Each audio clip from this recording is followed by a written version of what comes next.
السلام علیکم ناظرین، آپ دیکھ رہے ہیں ائمہ سیریز اور میں ہوں ڈاکٹر محمد عارف صدیقی۔ ناظرین، آج میں جس شخصیت کا تعارف آپ کے سامنے پیش کرنے لگا ہوں، تاریخ میں انہیں امام مالک کے نام سے جانا جاتا ہے۔ آپ کا مکمل نام مالک بن انس بن مالک بن عامر ہے۔ آپ نے امام مالک اصبہی کے نام سے شہرت پائی۔ دادا کے نام پر آپ کا نام رکھا گیا۔ آپ کے آباء و اجداد کا تعلق یمن سے تھا۔ سب سے پہلے آپ کے پردادا عامر مدینہ آ کر آباد ہوئے۔ انہوں نے نبی کریم صلی اللہ علیہ وآلہ وسلم کا زمانہ پایا مگر ملاقات نہ ہو سکی۔ آپ کے والد اور دادا سیاح ستہ کے راوی ہیں۔ امام مالک رحمہ اللہ کے دادا مالک بن عامر سیدنا عثمان رضی اللہ تعالیٰ عنہ کے جانثار تھے اور ان کی میت کو جنت البقیع میں دفنانے والوں میں شامل تھے۔ امام مالک رحمہ اللہ کے فقہی مسلک کو مالکی مذہب کہتے ہیں۔ آپ امام مدینہ، امام اہل حجاز اور امام دارالہجرت کے لقب سے مشہور ہوئے۔ آپ 93 ہجری میں مدینہ منورہ میں اموی بادشاہ ولید بن عبد الملک کے دور میں پیدا ہوئے۔ حسن اتفاق یہ ہوا کہ ولید نے جن علاقوں کو فتح کیا، بعد میں امام مالک کی فقہ اور فکر وہاں مضبوط ہوئی۔ آپ کا شمار مجتہدین، فقہا اور عظیم محدثین میں ہوتا ہے۔ آپ نے حدیث و فقہ کا علم پہلے ربیہ رائی اور پھر ابن حرمز سے حاصل کیا۔ ان کے اساتذہ میں امام ابن شہاب زہری اور دیگر 70 اساتذہ شامل ہیں۔ امام مالک رحمہ اللہ نے 17 برس کی عمر میں مدینہ میں درس و تدریس کی مسند سنبھالی۔ آپ حدیث کا درس بڑے ادب اور احترام سے دیا کرتے، غسل کرتے، صاف ستھرا لباس پہنتے، خوشبو لگاتے، پھر درس کی مسند پر تشریف فرما ہوتے۔ امام مالک یک وقت حدیث اور فقہ کے امام تھے۔ آپ کے طرز فکر میں حدیث اور فقہ کا حسین امتزاج ملتا ہے۔ امام مالک نے مدینہ میں ہی تعلیم حاصل کی، جہاں ابوبکر صدیق، فاروق اعظم، عثمان غنی، سیدہ عائشہ اور عبداللہ بن عمر رضی اللہ تعالیٰ عنہم جیسے رازدان شریعت مقیم رہے تھے۔ ابن عباس اور زید بن ثابت کی درسگاہیں آباد تھیں۔ اس وقت دنیا کے 7 بڑے فقہا تھے، لیکن ان سب کا علم الگ الگ سینوں میں تھا۔ ان سب کا متفرق علم امام مالک کے سینے میں جمع ہوا تو آپ کو امام دارالہجرت کا خطاب دیا گیا۔ امام مالک کے زمانے میں نصاب تعلیم قرآن، حدیث اور فقہ پر مشتمل تھا۔ آپ نے قرآن مجید مدینہ کے معروف قاری ابو ردیم نافع بن عبد الرحمن سے پڑھا۔ آپ کے حدیث کے پہلے باقاعدہ استاد نافع تھے، جو عبداللہ بن عمر رضی اللہ تعالیٰ عنہ کے غلام، شاگرد اور 30 برس تک خادم رہے۔ روایت مالک ان نافع ان ابن عمر کی سند کو سلسلۃ الذہب یعنی طلائی زنجیر کہا جاتا ہے۔ امام نافع کے علاوہ امام جعفر صادق، محمد بن یحییٰ، ابو حازم اور یحییٰ بن سعید بھی آپ کے معروف اساتذہ میں شامل ہیں۔ امام نسائی آپ کے مقام و مرتبے کے بارے میں فرماتے ہیں کہ میرے نزدیک تبع تابعین کے جماعت میں امام مالک سے زیادہ عظیم کوئی اور شخص نہیں ہے، اور اسی طرح نہ کوئی ان سے بڑھ کر کوئی اور شخص حدیث میں مامون و معتبر تھا۔ امام مالک رحمہ اللہ کا سب سے بڑا تصنیفی کارنامہ الموطا ہے، جو علم حدیث پر لکھی جانے والی، مرتب کی جانے والی پہلی کتاب ہے۔ امام مالک نے 10,000 روایات جمع کیں، ان میں سے 1,720 روایات کا انتخاب کیا اور اس مجموعے کا نام موطا امام مالک رکھا۔ یہ تمام روایات امام صاحب نے 97 اساتذہ سے روایت کیں، جن میں سے 88 اساتذہ کا تعلق مدینہ اور 9 کا تعلق مکہ، بصرہ، خراسان اور جزیرہ سے ہے۔ مدینہ سے محبت کی وجہ سے حج کے علاوہ آپ کبھی اس شہر سے باہر نہیں نکلے، مگر دیگر علاقوں کے جو علماء مدینہ آتے، آپ وہیں ان سے کسب فیض کر لیتے۔ امام مالک نے فقہ کی تعلیم امام نافع سے حاصل کی، لیکن شیخ ربیہ فقہ میں آپ کے اہم ترین استاد ہیں۔ شیخ ربیہ وہ ہیں جنہیں ان کے والد نے پہلی بار دیکھا تو اس وقت یہ 27 سال کے ہو چکے تھے، کیونکہ وہ اپنے بیٹے کے پیدا ہونے سے 2-3 ماہ پہلے ہی خراسان کی جنگ پر چلے گئے تھے۔ امام مالک شیخ ربیہ کی زندگی میں ہی فتویٰ دینے لگے تھے، مگر ان کی وفات کے بعد بالاتفاق امام بن گئے۔ آپ نے 117 ہجری میں مسند تدریس سنبھالی۔ امام نافع کے بعد ان کی مسند کے وارث بن گئے۔ امام صاحب کی کلاس ہمیشہ صاف ستھرے فرش اور بیش قیمت قالینوں پر لگتی۔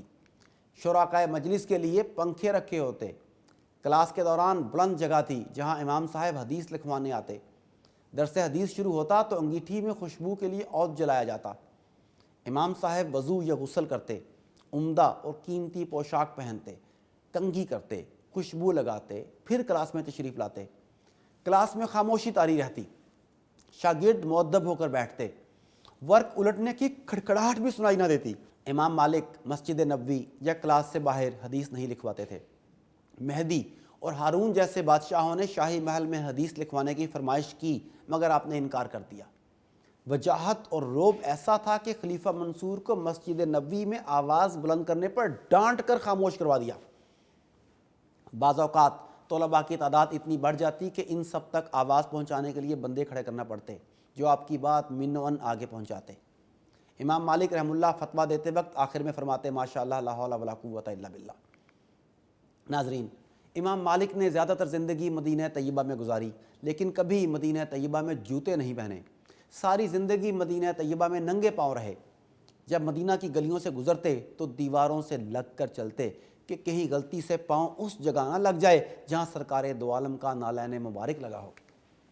امام مالک کے پاس اعلیٰ نسل کی سواریاں اور اپنے وقت کے بہترین گھوڑے تھے، لیکن کبھی مدینہ کی حدود میں کسی پر سواری نہیں کی۔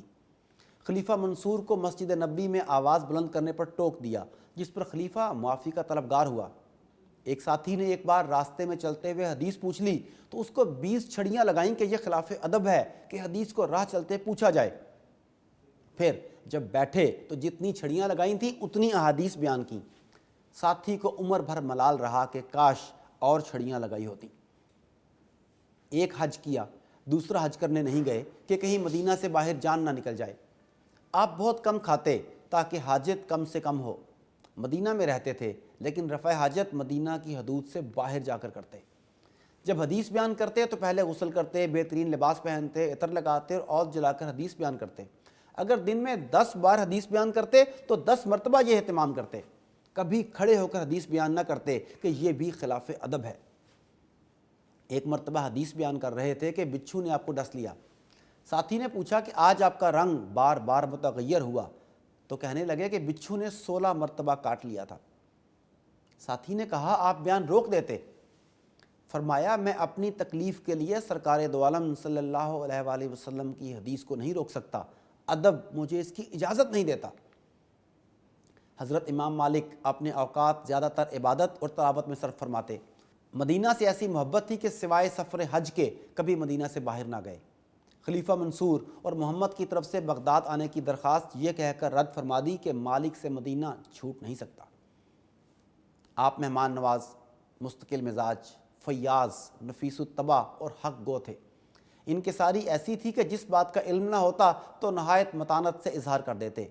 آپ ایک جلیل القدر راوی اور محدث ہیں اور مسلمہ طور پر امام فی الحدیث اور امام فی السنہ تسلیم کیے جاتے ہیں۔ آپ کو امیر المومنین فی الحدیث بھی کہا جاتا ہے۔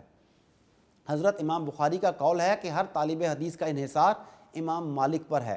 آپ درایت کے بھی امام مانے گئے ہیں۔ فقہائے مدینہ میں آپ پہلے تھے جنہوں نے غیر ثقہ راویوں سے اعراض کیا۔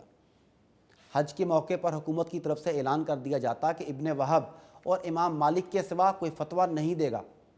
امام صاحب سے کوئی ایسا مسئلہ پوچھا جاتا جس کا انہیں علم نہ ہوتا تو فرما دیتے کہ لا ادری، یعنی میں نہیں جانتا۔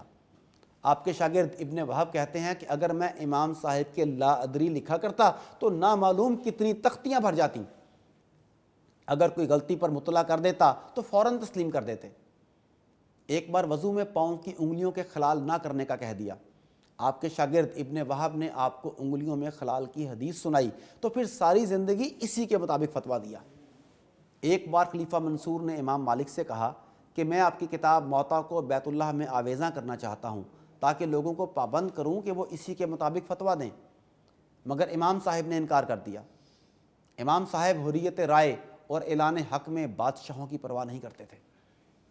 جب عباسی خلیفہ منصور نے فاطمیوں کی بیخ کنی شروع کی تو 135 ہجری میں نفس زکیہ نے علم بغاوت بلند کیا، لیکن وہ میدان جنگ میں مارے گئے۔ پھر ان کے بھائی ابراہیم نکلے، شہید کر دیے گئے۔ پھر منصور نے 147 ہجری میں اپنے چاچا زاد بھائی جعفر کو مدینہ کا والی مقرر کر دیا، جس نے نئے سرے سے لوگوں سے بیعت لی اور امام مالک کو کہلا بھیجا کہ آئندہ طلاق جبری کے عدم اعتبار کا فتویٰ نہ دیں تاکہ اس کی جبری حکومت کے خلاف بھی فتوے کی گنجائش نہ نکل سکے۔ جب امام صاحب نے جعفر کی بات ماننے سے انکار کیا تو اس نے غضبناک ہو کر آپ پر 70 کوڑے برسائے، جس سے تمام پیٹھ خون آلود ہو گئی اور دونوں بازو مونڈوں سے اتر گئے۔ پھر آپ کو اونٹ پر بٹھا کر تشہیر کی گئی۔ امام مالک بازاروں اور گلیوں سے گزرتے ہوئے بآواز بلند کہہ رہے تھے، جو مجھ کو جانتا ہے سو جانتا ہے، جو نہیں جانتا وہ جان لے، میں مالک بن انس ہوں، فتویٰ دیتا ہوں کہ طلاق جبری درست نہیں۔ اس کے بعد آپ نے مسجد نبوی جا کر پشت مبارک سے خون صاف کیا اور 2 رکعت نماز پڑھی۔ امام صاحب 60 سال تک درس و تدریس اور فتاویٰ میں مصروف رہے۔ زندگی کے آخری 5 سالوں میں اتنے کمزور ہو گئے تھے کہ آپ کا گھر سے نکلنا سخت مشکل ہو گیا۔ 179 ہجری محرم الحرام کے آخر میں اتوار کے روز بیماری بہت بڑھ گئی اور 3 ہفتے اسی کیفیت میں رہے۔ بالآخر 11 ربیع الاول 179 ہجری میں دار فانی سے کوچ کر گئے۔ ہارون الرشید کے مقرر کردہ مدینہ کے گورنر عبداللہ بن محمد ہاشمی نے آپ کے جنازے میں شرکت کی۔ بعد ازاں آپ رحمۃ اللہ علیہ کو جنت البقیع میں دفن کیا گیا۔